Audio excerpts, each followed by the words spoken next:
Senhor presidente, muitas pessoas dizem que a pauta woke é inofensiva, é uma pauta ideológica, que é uma pauta abstrata. Hoje eu vou comprovar que não é. O maior comunicador do país chama-se hoje Emílio Surita, que comanda o programa Pânico na Jovem Pan. Emílio Surita foi denunciado, inclusive por uma vereadora aqui, a quem eu respeito e estimo, mas acho que está completamente equivocada. Foi denunciado por homofobia por causa de uma imitação de um jornalista, de um apresentador da Globo News, e essa denúncia do Ministério Público converteu-se numa investigação absolutamente surreal, absolutamente constrangedora e equivocada da própria Polícia Federal. A Polícia Federal, que deveria estar investigando pedófilos, criminosos, assassinos, sequestradores, está investigando um crime de homofobia. Tudo bem, se houvesse homofobia. Emílio Surita sequer sabia que o apresentador Marcelo Cosme, da Globo News, senhor presidente, era homossexual. Ele fez uma imitação dos trejeitos de um sujeito snob, aristocrata, representando a emissora Globo News, que estaria completamente distanciada das aspirações do povo brasileiro. Aí eu lhe pergunto, meu caro senhor presidente, e se fosse, eventualmente, uma imitação de um homossexual com trejeitos femininos? Os homossexuais não têm orgulho dos seus trejeitos, da sua afeminação?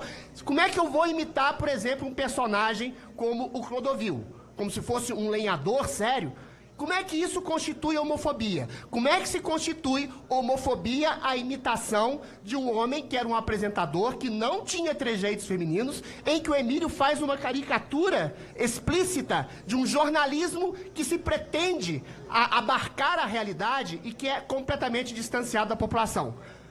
O humor, a crítica, o jornalismo se prestam exatamente, senhor presidente, para estabelecer uma contestação ao poder.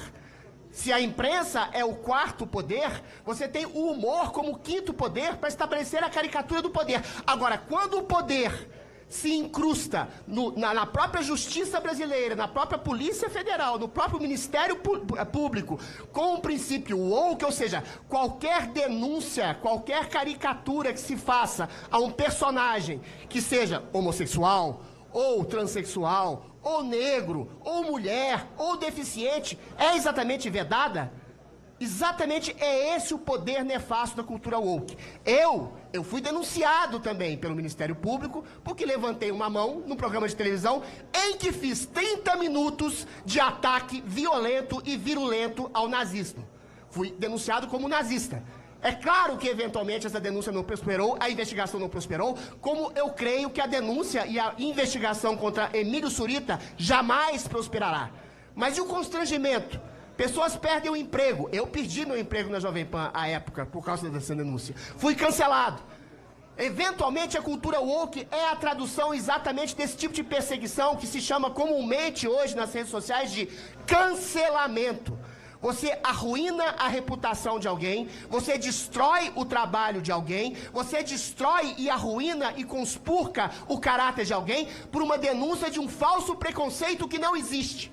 A cultura woke é exatamente a verdadeira tradução do identitarismo, que são pessoas que se colocam no lugar de vítima para poder livremente massacrar a outras pessoas sem sofrer represália, porque eventualmente elas estão no lugar de vítimas históricas. Ninguém nega que haja preconceito histórico contra gays, contra trans, contra negros, contra mulheres. Ninguém nega aqui. Sabe que esse preconceito é histórico. Mas uma vez que pessoas que se colocam como lideranças políticas usam da condição da negritude, da homossexualidade, da transexualidade, da feminilidade para poder atacar outras, você cria aquilo que se chama de preconceito reverso.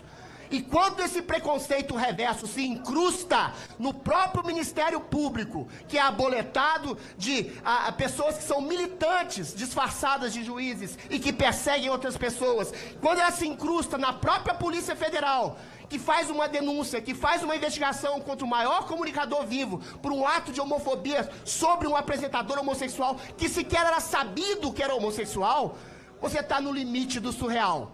É esse o mal, é esse o maligno da cultura woke que se incrusta hoje. É esse o maligno da cultura identitária que se apossou da esquerda contemporânea. Não dá para defender que, eventualmente, os proletários queiram exatamente brigar contra os burgueses e empresários, porque os proletários ascenderam em 2 milhões que saíram da pobreza nos últimos 50 anos por causa do capitalismo. Então o inimigo agora é o macho, adulto, branco, sobretudo, o inimigo é o humorista. O humorista vira o criminoso que é perseguido pelo Ministério Público, é perseguido pela Polícia Federal e pela injustiça latente brasileira.